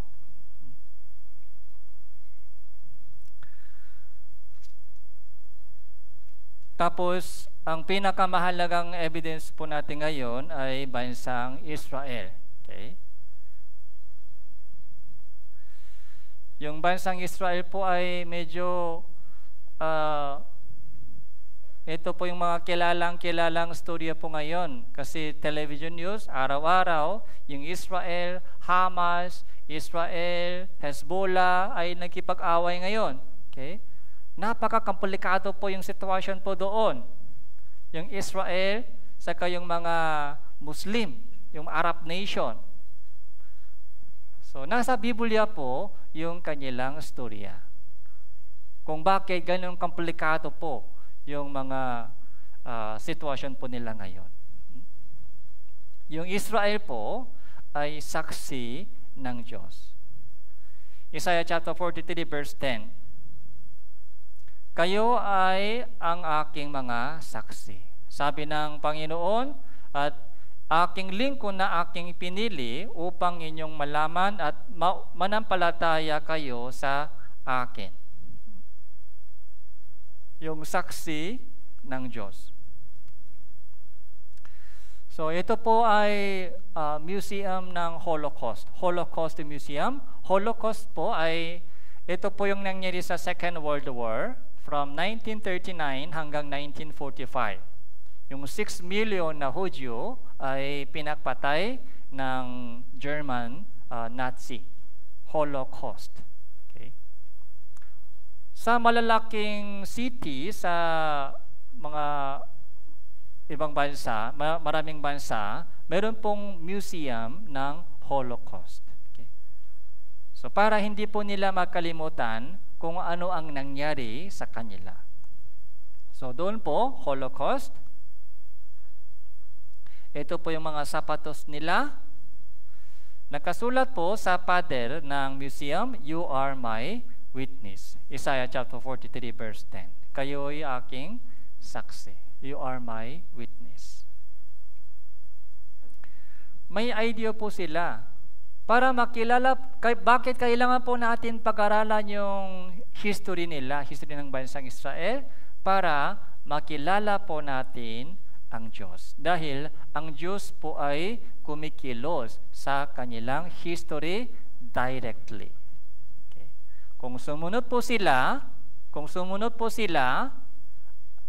pinagpala sila ng Diyos agad. Pag sumuay po sila, sinumpa sila ng Diyos agad. Yung kanilang history ay naging sample sa atin, halimbawa sa atin, para may idea po tayo tungkol sa Kanya. Kaya kailangan po natin tanungin yung mga Israel patungkol sa Diyos. Ano ang kanilang na-experience? Ano ang kanilang nakita at narinig? Halimbawa po, ako po ay saksi ng kimchi. Okay? Kumakain po ba kayo ng kimchi? Kamusta po yung lasa ng kimchi? Mahangang, di ba? Mahangang. May idea po ako yung tungkol sa kimchi. Kaya kung tinatanong mo ako, Pastor, kamusta po yung kimchi? So, marami akong sasabihin sa iyo, ganito. Yung snow. So, nakita po ba ninyo yung snow? Sa Philippines, walang winter. Pero sa Korea, meron po kaming winter season. Kaya naglaro po kami ng snowboard, tapos yung mga gumawa ng snowman. Okay? Kaya kung tinanong nyo po ako, Pastor, gaano kalamig yung snow? Wala akong idea, may sasabihin ako sa iyo. Saksi ako ng snow. Saksi ako ng kimchi. Ganon din po yung Israel po, saksi sila ng Diyos. Meron po silang experience pagtungkol sa Diyos. Kaya tanungin po natin sila kung ano po ang kanilang experience. Ganito po yung simula ng kanilang history. So, pinili lang Diyos isang tao. Si Abraham mula sa mga tao. Pinili. Tapos, so Genesis chapter 12 verse 1 hanggang 3. Sinabi ng Panginoon kay Abraham, umalis ka sa inyong lupain, sa inyong mga kamag-anak, sa bahay ng inyong ama, at pumunta ka sa lupain ituturo ko sa iyo. Gagawin kitang isang malaking bansa, ikaw ay aking pagpapalain, gagawin kong dakila ang inyong pangalan, at ikaw ay magiging isang pagpapala. Pagpapalain ko ang magbibigay ng pagpapala sa iyo, at susumpain ko ang mga susumpa sa iyo. At sa pamamagitan mo, ang lahat ng angkan sa lupa ay pagpapalain. So, may tatlong blessing po ipinangako ng Diyos kay Abraham. Una, lupa. So, pumunta ka sa lupain, ituturo ko sa iyo. Pangalawa, malaking bansa, strong nation. Pangatlo po ay blessing. Okay? Sa pamamagitan mo, lahat ng mga lahi, lahat ng bansa sa lupa ay pagpapalain. Tatlong blessing. Kaya sumunod po si Abraham. So, sa salita ng Diyos. Tapos, galing po sa Abraham, so ipinanganak si Ishmael at saka Isaac. Pero si Ishmael po, hindi po siya galing sa asawa ni Abraham. Galing po sa isang aliping babae, si Hagar. Kaya, yung mga inapo ni Ismael ay naging Arab nation. Tapos, yung mga galing kay Isaac ay Israel ngayon. Sila po ay nakikipag-away po ngayon. Dalawa. Galing po kay Isaac, si Esau, saka si Jacob. Kambal po sila. Si Esau ay panganay, pero si Jacob ay yung pangalawa, pero kinuha ni Jacob yung pagkapanganay ni Esau. Kaya si Jacob po ay naging Israel, yung pangalan. Galing po kay Israel, so 12 yung anak, so 11, ika-11 po ay si Joseph. Sa panahon po ni Joseph po, pumunta po sila sa bansang Ehipto, doon po nakaalipin po sila sa loob ng 400 years. Pagkatapos ng 430 years, so nagkaroon po ng 10 salo sa bansang Ehipto, kaya yung haring Paraon po, yung hari ng bansang Ehipto ay sumuko, tapos lumabas po, nakalabas na po yung bansang Israel sa lupain ng Egypt. Tapos, at alam po natin yung storya po ito, nakatawid po sila sa isang dagat, Red Sea. So, tumawid po sila sa Red Sea, hindi po nakasakay sa barko, nakalakat lang po sila. Okay? So, Red Sea crossing.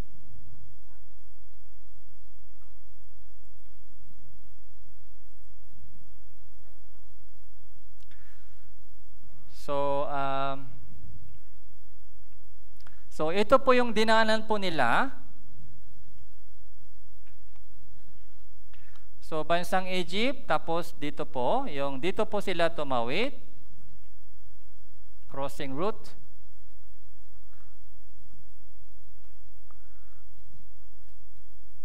Alam niyo po ba kung yung ilan po lumabas sa bansang Egypto? Almost, so 2 million. 2 million po, kasama po yung bata saka yung babae, almost 2 million na Israelita ay lumabas sa bansang Ehipto. Dito po sila tumawid. Pero sa ilalim ng tubig, natuklasan po nila, okay, parang may bridge, parang may tulay po sa ilalim ng lupa. Sa ilalim ng dagat, may tulay. Kaya doon po sila tumawid, yung mga Israelita. Tapos ito po yung mga karwahe. Ito po yung sinakayan po ng mga hukbo ni Paraon sa kanilang pakikipaghabol sa bansang Israel. Pero nung humabol po sila, bumalik po yung tubig, dagat, na namatay po lahat po ng mga hukbo ni Paraon, pati si Paraon ay namatay din po. Sabi dito, the Red Sea crossing has been found. So human ribs, cage, arms, and hands preserved in the coral. Maraming mga coral po ay natuklasan po sa ilalim ng dagat. So yung mga buto ng mga tao, yung mga gulong ng karwahe ay natuklasan po sa ilalim ng dagat. So panurin po natin isang video clips. Karamihan sa mga archaeologists ngayon ay hindi naniniwala na totoo ang mga nakasaad sa Biblia at ang iba pa sa kanila ay hindi naniniwala na totoo ang kwento ng pagtakas ng mga Israelites mula sa kamay ng mga Egyptians. Ayon nga sa editor ng Biblical Archaeology Review magazine na si Herschel Shanks, nagdadalawang isip sila sa mga nakasaad na kwento sa Biblia dahil ang mga ito daw ay walang archaeological evidence. Pero sa kabila ng lahat ng negatibong paniniwala ng karamihan sa mga archaeologist, ay may isang lalaking adventurer at amateur archaeologist na nagngangalang Ron Wyatt ang nagpasyang suriin pang mabuti ang nakasaad sa Biblia. Masinsin niyang pinag-aralan ang lahat hanggang siya ay makahanap ng mga ebidensya. Ayon sa kanya, kaya hindi makahanap ng ebidensya ang iba pang mga archaeologist dahil mali ang lugar na kanilang ginagalugad. Ayon kay Wyatt, ang mga Israelita ay nakatira sa dako ng Nile Delta o kilala din sa tawag na The Land of Ramesses. Sa unang bahagi ng kanilang paglalakbay ay huminto muna sila sa hilagang bahagi ng Gulf of Suez o tinatawag ding Sukkot. Pagkatapos ay naglakbay sila patungo sa kagubatan ng Red Sea o mas kilala ngayon bilang Sinai Peninsula. Dito nakita nila ang Gulf of Aqaba o ang alam nating Red Sea. Habang naglalakbay sa kagubatan ng Red Sea, inutusan ng Diyos si Moses na magpunta patungong timog. Kaya doon ay nakita nila ang wadi o canyon area na tinatawag ding Wadi Watir. At nung makarating na sila doon, laking gulat ng mga Israelites dahil sila ay pinalilibutan ng dagat at bundok. Hindi man nila magawang bumalik sa dako ng hilaga dahil merong kuta ng Egyptian doon. Tumutugma sa natagpo ang lugar ni Wyatt ang salaysay ni Josephus na isang Roman Jewish historian. Ayon kay Josephus, napagitnaan ang mga Israelita ng kabundukan at dagat na siyang naging rason kung bakit sila ay na-stuck doon. Isa pang patunay na idinidiin ni Wyatt ay ang nakasaad mismo sa Biblia. Ayon dito, kinausap ng Diyos si Moses at sinabing dumao sa Pi-hahiroth sa gitna ng kabundukan at dagat at doon sila huminto pansamantala. Paliwanag ni Wyatt, ang ibig sabihin ng Pi-hahiroth ay mouth of the hole o pwedeng sabihin ito ang kanyon na nakita sa Nueva dahil ito daw ay pinapagitnaan ng dagat at kabundukan. Ang nakakamangha pa dito ay ang pangalang Nueva na pinaigsing pangalan ng Nueva La Mosaihina na may ibig sabihin Waters of Moses Opening. Makikita din sa Nueva ang isang poste na may nakasulat na salitang Hebrew na may ibig sabihin Egypt, Death, Water, Pharaoh, Edom, Yahweh at Solomon. Ang poste na ito daw ay kaparehas na isa pang poste na matatagpuan sa kabilang dahon ng Gulf sa may Saudi Arabia. Ayon sa pag-aaral ni Wyatt, ipinagawa ni King Solomon ang mga posting ito 400 years matapos ang mirakulong ginawa ni Moses. Ang mga ito rin ay nabanggit sa Biblia, particular na sa libro ng Isaiah. Nakasaad sa Biblia, nang malapit ng abutan ng mga Egyptian si Moses at ang mga Israelita, ay nagpadala ang Diyos ng isang malakas na hangin mula sa silangan na naging dahilan ng pagkakahati ng tubig sa dagat. Ayon sa mga scientists, posible ang pangyayaring ganon dahil ito ay isang penomena na tinatawag ding strong east wind. Nang malapit ng makatawid sa dagat ang huling Israelita, ay biglang nagloko ang lahat ng gulong ng kalesang sinasakyan ng mga Egyptians na naging sanhi ng pagkalunod ng buong Egyptian army. Sa paghalughog ni Wyatt sa karagatan sa dako ng Nueva, ay napatunayan niyang totoo ang kanyang teorya. Natagpuan lamang niya ang mga ginintoong kalesa ng mga Egyptians na nakalubog sa ilalim ng dagat. Ang mga kalesang ito ay kaparehas ang disenyo ng mga ginamit ng Egyptians noong 18th Dynasty o 1446 BC na siyang panahon kung kailan naganap ang Exodus. Ang iba pang mga parte ng kalesa at gamit na kanyang nakita ay pinalilibutan ng mga corals dahil sa libu-libong taon na ang nagdaan. Hindi pa dyan nagtatapos ang pagpapatunay ni Wyatt dahil hindi lamang mga kalesang ginamit ang kanyang natagpuan sa ilalim ng dagat, kundi pati na rin mga buto ng tao at kabayo. Ang nakakagulat pa dito ay noong pinasuri niya ang buto sa Stockholm University ay napag-alamang ang butong nakita ay buto sa binti ng isang lalaking 3,500 years old na.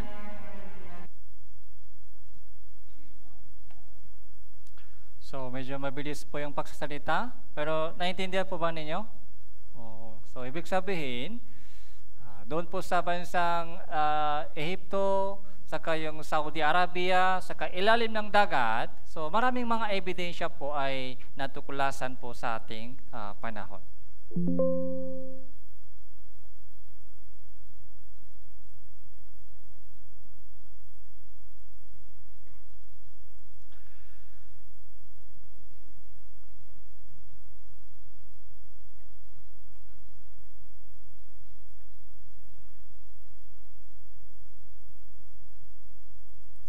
Sa Cairo Museum sa Egypt, so meron pong mga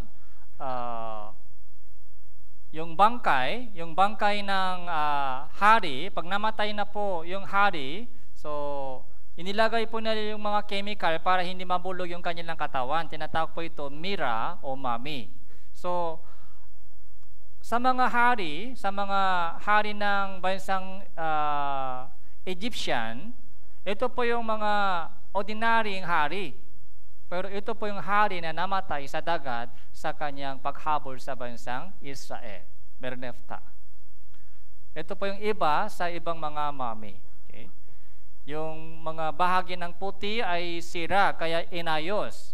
Tapos yung teinga ay hindi buo, kinain ng ista, saka yung mga may painting sa kanyang mukha, tapos may alat sa kanyang katawan dahil kinuha po siya sa dagat, kaya ginawang mummy. Okay? Ito po yung hari na namatay sa dagat, pulang dagat, sa panahon po ng Exodus. So pagkatapos ng Exodus, umiko po sila sa wilderness 40 years, doon po sa Sinai Mountain, ibinigay ng Diyos sa kanila yung 10 utos, 10 commandment, tapos nangako po yung bansang Israel sa Diyos na sumunod sa utos ng Diyos para pagpapalain po sila ng Diyos. Pero sa katunayan po sa kanyang history, almost 1,000 years, so hindi po sila sumunod sa salita ng Diyos, sa utos ng Diyos. Mas sumuway po sila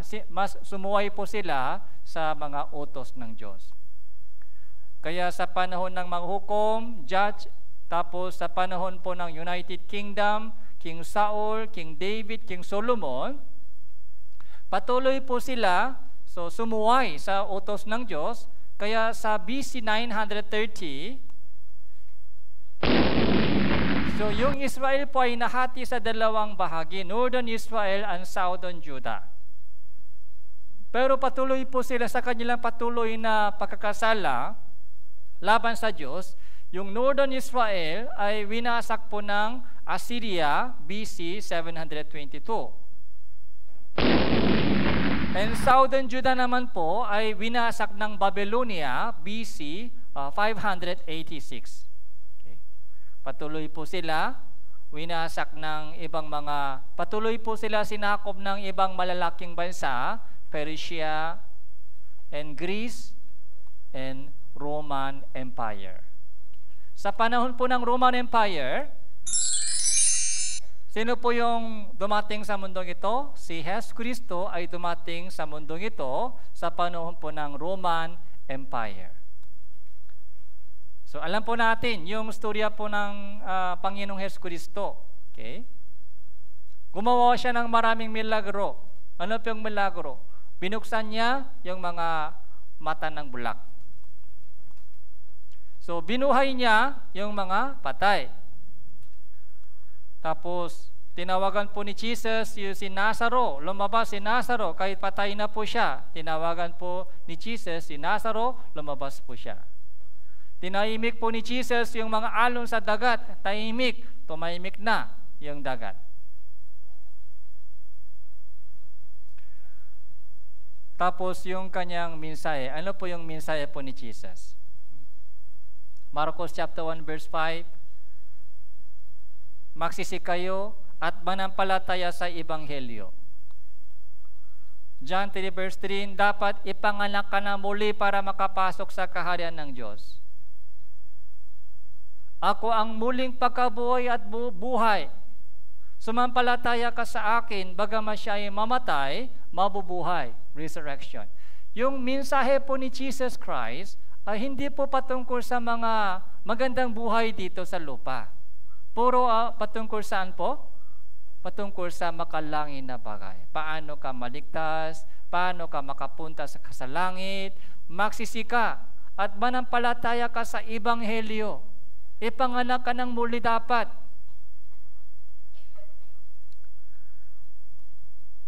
Tapos, yung pinaka-highlight, isa sa mga highlight ng miracle ni Jesus, so, pinakain po ni Jesus yung 5,000 tao sa pamamagitan ng 2 isda at 5 tinapay. Hanggang nabusog po sila sa 5 tinapay at 2 isda.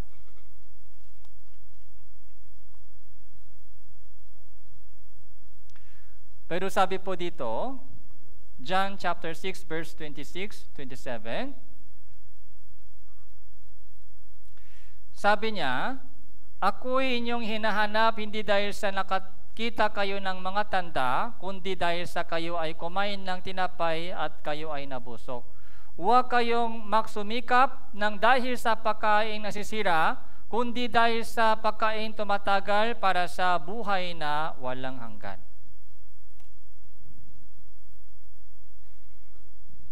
Sabi ni Jesus, hinahanap ninyo ako, hindi dahil sa katotohanan, kundi dahil busog na kayo, kumain na kayo, busog na at masaya na. Okay. Sabi niya, huwag kayong magsikap para sa pagkain nasisira. Yung kinakain po natin, yun po yun, pagkain nasisira. Sabi ni Jesus, magsikap ka para sa pagkain na tumatagal, para sa buhay na walang hanggan. Anong uri ng pagkain po ito? So, ibang klase po ito, ibang uri ng pagkain po ito. So, kumain tayo kanina, nag-dinner, pero bukas ng umaga, busog pa o gutom na? Bukas ng umaga. So gutom na. Kaya nag-almusal po tayo. Pero pagdating sa tanghalian, gutom po o busog pa? Gutom na. Yung ating kinakain ay hindi tumatagal kahit isang buong araw. Okay. Yung kinain sa tanghalian ay wala na sa gabi. Yung kinain sa hapunan ay wala na sa kinaumagahan. Hindi po siya tumatagal. Kaya kailangan tayo kumain 3 times a day. Merienda pa. Anong uri ng pagkain po ito na tumatagal para sa buhay na walang hanggan? Ito po yung ating spiritual pagkain. Ang problema po, ayaw ng Diyos, ayaw po ng mga tao makinig yung salita ni Jesus. Lalo po yung mga Pariseo, Eskriba, yung mga religious leader sa mga Israelita, sinampal po nila si Jesus. Okay. Sino ka? Bakit mag-host ka? Bakit humatol ka sa amin? Sino ka? So, dinala po nila si Jesus sa harapan po ni Pilato. Si Pilato po, di ba panahon po ng Roman Empire, si Pilato po ay isinugo galing po sa Roman government. Okay? Gobernador po siya, Pilato. So alam po ni Pilato na si Jesus ay wala siyang kasalanan. Pero yung mga Israelita ay sumisigaw po sila na ipako si Jesus, patayin si Jesus. Na-disappointed kami. Yung taong ito ay nagpapagulo sa amin. Isang magulo siya, kaya dapat patayin siya. Ganun po yung sigaw po ng mga Israelita. Kaya si Pilato po, gumawa po siya ng isang paraan. 2 tao, si Jesus, saka sa kabila, si Barrabas, isang mamatay tao. Ito po yung tanong po ni Pilato. Alin sa dalawa ang ibig ninyong pakawalan ko sa iyo? Akala po ni Pilato, siguro si Jesus ay mas gusto nila kaysa itong mga kilalang mamatay tao. Murderer ito, kilala, masama, kriminal. Sa akala po ni Pilato, siguro mas gusto nila si Jesus. Pero yung mga Israelita po, sumigaw, lalong sumigaw, ipako siya sa cross. Ipako siya sa cross. Kaya si Pilato po, nagugas po siya ng kamay sa harapan ng mga Israelita. Tapos sabi po niya, wala akong kasalanan sa dugo ng taong ito, kayo na ang bahala dyan. Okay? Wala akong kasalanan. Dahil kayo ay sumisigaw po ngayon sa akin, so ibibigay ko sa inyo. Ipapako siya dahil sa inyo. Kaya kayo na ang bahala sa kasalanan. Matthew chapter 27 verse 25. Ang sumagot ang buong bayan ng sabi, pananagutan namin at langing aming mga anak ang kanyang dugo. Bahala kami. Pananagutan namin at ng aming mga anak ang kanyang dugo. Basta patayin mo siya. Yun po yung sigaw ng mga Israelita. Kaya, ipinako si Jesus at namatay siya doon sa cross.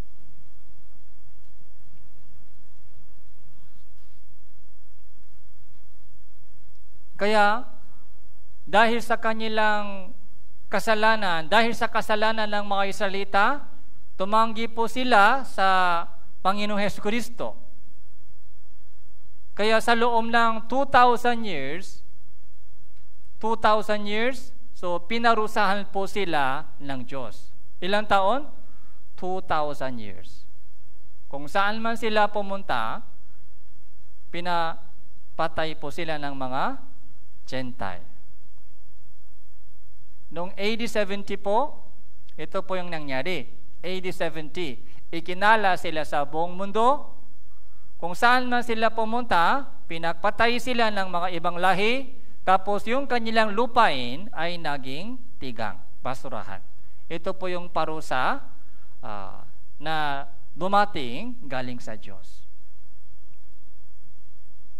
So, Levitico chapter 26 verse 33, basahin po natin sabay-sabay, 3, 2, 1. Kayo ay aking ikakala sa mga bansa at pagpupunutan ko kayo ng mga tabak sa hulihan ninyo at ang inyong lupain ay magiging isang ilan at ang inyong mga lungsod ay pasurahan. Diba? Totally baksak. Okay? Ikakala sa mga bansa, yung tabak ay huhuli sa iyo, tabak. Yung lupain ninyo ay magiging basurahan. Ito po yung nangyari sa kanila, sa mga Israel, sa loob ng 2,000 years, 2,000 taon.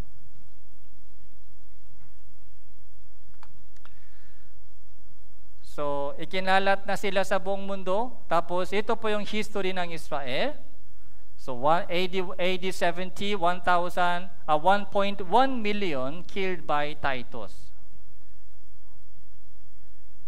So, sa loob ng 2,000 years, so, pinagpatay, pinaalis, pinapatay, pinaalis. Yung pinakamatinding parusa po ay nangyari sa Second World War. Ilan po namatay? 6 million na Hudyo ay namatay. 6 million. Ito po yung Adolf Hitler. Okay? Ito po yung concentration camp. Dito po, tinipon po sila. Ito po yung barbed wire na may kuryente. Okay? Binaril po sila. Ito po yung mga bangkay. Parang kahoy lang po ito.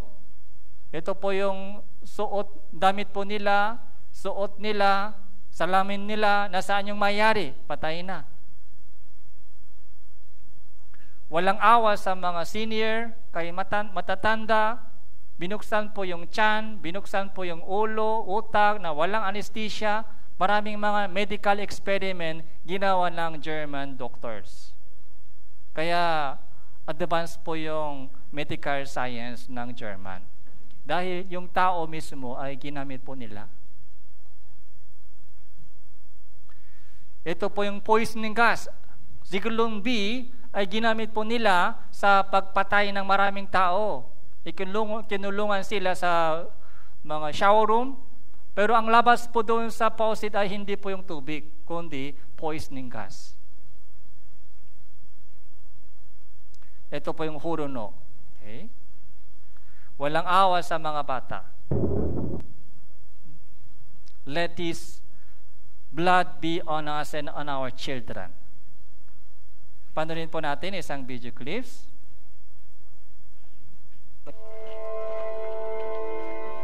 Sa mga concentration camp na gaya nito, milyon-milyong Jews ang pinahirapan at pinatay ng mga Nazi sa Europa sa pamumuno ni Adolf Hitler. So, from the gas chamber kung saan hinuhulog yung poison from holes in the ceiling, for about 700 people. Diretso yung kanilang katawan dito sa mga crematorium. Ang sabi, every day about 340 bodies were burned in this crematorium. Marami raw ito dati, but only this one survived. Halos 80 taon na ang nakalilipas. May ilang pinalad, kabilang na ang nooy 6 na taong gulang lang na si Brigitta Wax. I remember the Nazis coming up to our apartment and taking my father. And I remember that my parents were very nervous when we left. And they had to pack whatever they could and just take it. Sa ilalim ng administrasyon ni dating Pangulong Manuel Quezon, buong pusong tinanggap ng Pilipinas ang mga tumatakas na Jew. Some people tried to get to the United States or some of the other countries, but most countries had very strict quotas and didn't provide visas. So the fact that the Philippines allowed us to come in was wonderful. 1,300 sa kanila na biyayaan ng Philippine Visa. Bumalik sa Pilipinas kamakailan ang ilan sa mga dating refugee para ipalabas ang dokumentaryong Rescue in the Philippines, Refuge from the Holocaust. Sa opisyal na imbitasyon ni Pangulong Noynoy Aquino. Sa likod ng mga ngiti sa kasiyahan, matagal mang panahon na ang lumipas, bakas pa rin sa mukha ng mga nakaligtas ang abot langit na pasasalamat. Fight again! Fight again! Fight up, Mr. Minda!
Unang Korinto chapter 10 verse 11, ito po yung last verse po natin. Basahin po natin, 3, 2, 1. Ang mga bagay na ito ay nangyari sa kanila bilang halimbawa at nasusulat bilang pangaral sa atin na dinatnan ng katapusan ng mga panahon. So, yung Israel po ay saksi ng Diyos. Okay? May nakita po sila, may naranasan po, may experience. Okay? Yung sample nation po sila para sa atin. Okay? Pinalo po sila ng Diyos dahil para matakot po tayo. Para matakot. Kailangan po natin tanungin po sila, Israel, anong ginawa nyo? Bakit ganun grabe yung nangyari sa inyo? Anong ginawa nyo? Anong kasalanan ginawa ninyo? Kailangan po natin tanungin sila para hindi po yan mangyari sa atin. Sinful nation. Okay. Anong sabi? Anong sagot po nila? Noong dumating si Jesus, tinanggi namin si Jesus. Tinanggihan namin ang katotohanan na sinabi niya sa amin. Katotohanan. Dapat ipanganak na muli. Okay?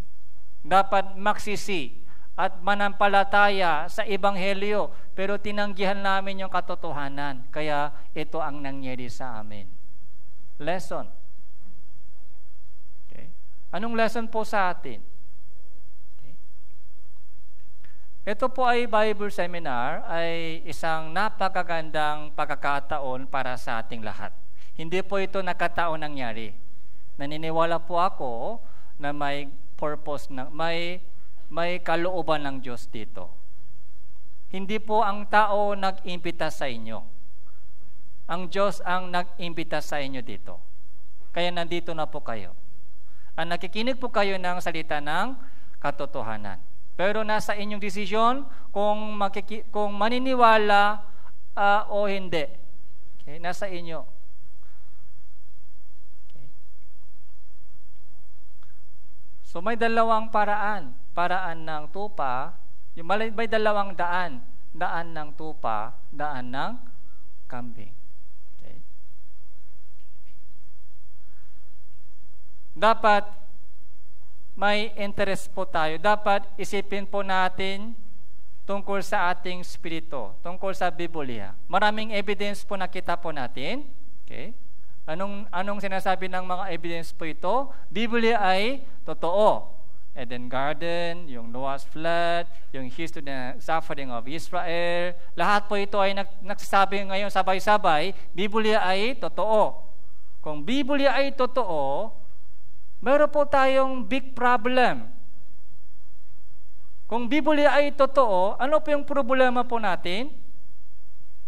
Yung kamatayan, hindi po yung katapusan sa buhay po natin.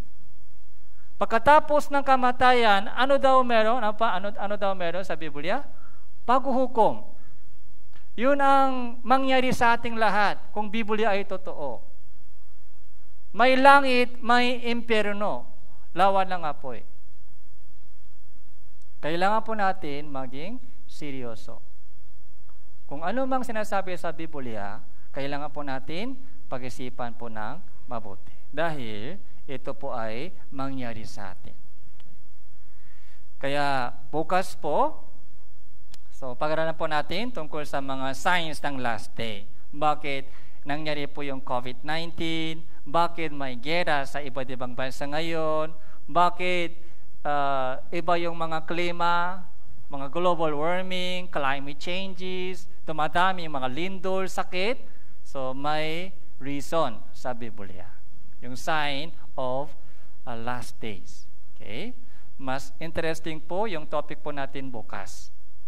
So, tanong, babalik po kayo bukas? Ako, babalik po ako. Hindi pwede, hindi bumalik. Speaker po ako. Kaya sana po, lahat po dito ay bumalik. Tapos, isama rin po ninyo yung mga kaibigan at mahal sa buhay. Dahil, so hindi pwede tayo lang. So, maunawan po yung katotohanan. So, let's pray together. Salamat po, Panginoon, sa oras na ito, sa inyong pag-alaga sa aming pagkikinig at pag-aaral ng iyong salita. Nawa, lahat po ng mga yumuyuko sa inyong harapan sa oras na ito ay makarating sa tunay na pagsisisi at tunay na pagkakilala sa katotohanan. Ingatan niyo po sila sa kanilang pag-uwi. Ito po yung aming panalangin sa pangalan ng Panginoon Hesus Kristo. Amen.